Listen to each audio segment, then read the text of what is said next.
اس کی وجہ یہ ہے کہ مسلمان ہر ظلم، ہر ستم، سب کچھ برداشت کر سکتا ہے، اپنی جان بھی فدا کر سکتا ہے، اپنا مال بھی لٹا سکتا ہے، اپنی آل و اولاد کو بھی قربان کر سکتا ہے، لیکن سرکار مدینہ صلی اللہ علیہ وسلم کی شان میں رائے برابر بھی گستاخی ہم قطعی طور پر برداشت نہیں کر سکتے۔ ہم اس ملک کے باشندے ہیں، ہم اس ملک کے شہری ہیں، اور ہم اس ملک کی مٹی سے محبت کرتے ہیں۔ ہم اس ملک کو اپنی جان سے زیادہ عزیز سمجھتے ہیں، اور اس ملک میں امن کی فضا کو برقرار رکھنا اپنی ذمہ داری سمجھتے ہیں، اور مسلمان امن کا علمبردار ہے۔ ہم یہ بات کو بھی واضح کرنا چاہتے ہیں، لیکن یہ انداز کی جو گستاخیاں کبھی کسی کونے سے تو کبھی کسی کونے سے، کبھی کوئی ملعون تو کبھی کوئی ملعون حضور پاک صلی اللہ علیہ وسلم کی شان میں گستاخی کرے گا تو ہمارا دل پھٹنے لگے گا، ہمارا دماغ پھٹنے لگے گا، کیونکہ ہم سب کچھ برداشت کر سکتے ہیں، کیونکہ ہماری زندگی کا جو مقصد ہے وہ حضور پاک صلی اللہ علیہ وسلم کے نام نامی پر قربان ہونا ہے، ان پر جان فدا کرنا ہماری زندگی کا مقصد ہے۔ لیکن ان حالات میں جانے انجانے نہیں، جان بوجھ کر حضور پاک صلی اللہ علیہ وسلم کی شان میں جو گستاخی کی جا رہی ہے، ہم اس کی سخت مذمت کرتے ہیں، اور ریاستی حکومت تلنگانہ کے وزیر اعلیٰ عالی جناب ریونت ریڈی صاحب سے، اور ہمارے اپنے ملک کے وزیر اعظم جناب نریندر مودی صاحب سے، ہمارے ملک کے وزیر داخلہ امت شاہ صاحب سے ہم اس بات کی پرزور اپیل کرتے ہیں، مطالبہ کرتے ہیں کہ یہ جو ملعون جس قسم کی گستاخی کیا ہے اس کو کیفر کردار تک پہنچائیں، اور ہم یہ نہیں کہہ رہے ہیں کہ یہ حضور پاک صلی اللہ علیہ وسلم کی شان میں گستاخی کیا ہے تو اس کو سزا دو، بلکہ ہم مرکزی حکومت سے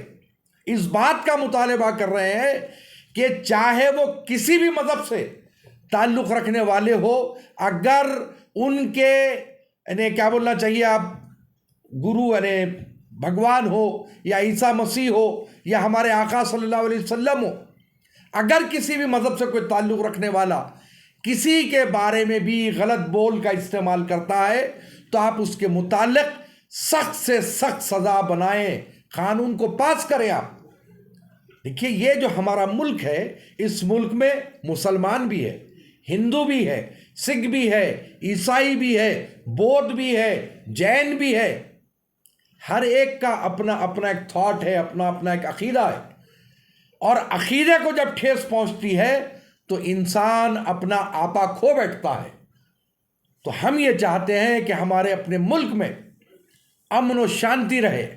بھائی چارگی کا گہوارہ بنا رہے، تو اس کے لیے مرکزی حکومت کو چاہیے کہ سخت قانون بنائے، چاہے کسی بھی مذہبی پیشوا کے متعلق اگر کوئی غلط لب و لہجہ یا غلط الفاظ کا استعمال کرے تو اس کے خلاف میں سخت سے سخت، کڑی سے کڑی قانون کی کارروائی کی جائے۔ اب یہ جو ملعون گستاخی کیا ہے اس کے خلاف میں سخت کارروائی ہو،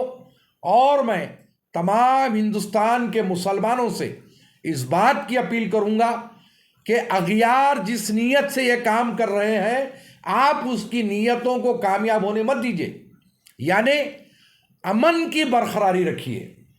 احتجاج یقیناً ہمیں درج کروانا ہے، لیکن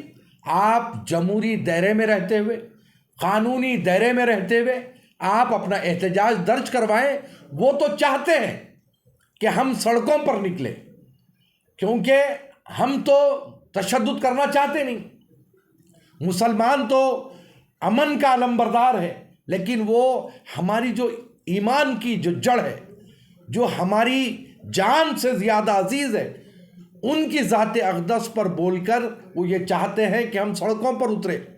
ہم تشدد کریں، لیکن ہم ایسا کوئی کام نہیں کریں گے۔ ہم قانون کے دائرے میں رہتے ہوئے اپنا احتجاج درج کروائیں گے، اور ہم حکومتوں سے مطالبہ کریں گے کہ اس ملعون اور اس خبیث کو کڑی سے کڑی سزا دی جائے۔ حیدرآباد کا بھی ایک ملعون ہے جس نے حضور پاک صلی اللہ علیہ وسلم کی شان میں گستاخی کی تھی، اس کو سلاخوں کے پیچھے ڈھکلا گیا تھا۔ تو ویسے ہی اس خبیث کے لیے بھی کوئی انتظام کیا جائے، کیونکہ ہمارے اپنے اسلامک تھاٹس کے حساب سے، بلیفز کے حساب سے، ہر مذہب کا ایک ایک ماننا ہوتا ہے، ایک ایک یقین ہوتا ہے۔ تو ہمارے اپنے اسلامک تھاٹ کے حساب سے حضور پاک صلی اللہ علیہ وسلم کی شان میں جو گستاخی کرتا ہے وہ حرامی ہوتا ہے۔ کون ہوتا ہے؟ حرامی، باسٹرڈ ہے وہ۔ تو اس نے تو یہ ثبوت دے دیا گستاخی کر کے کہ وہ حرامی ہے۔ اب ہم یہ چاہتے ہیں کہ حرامی کا جواب حرامی پن سے نہ دیا جائے بلکہ قانون سے دیا جائے، تو اس کے خلاف میں سخت سے سخت کارروائی ہو اور اس کو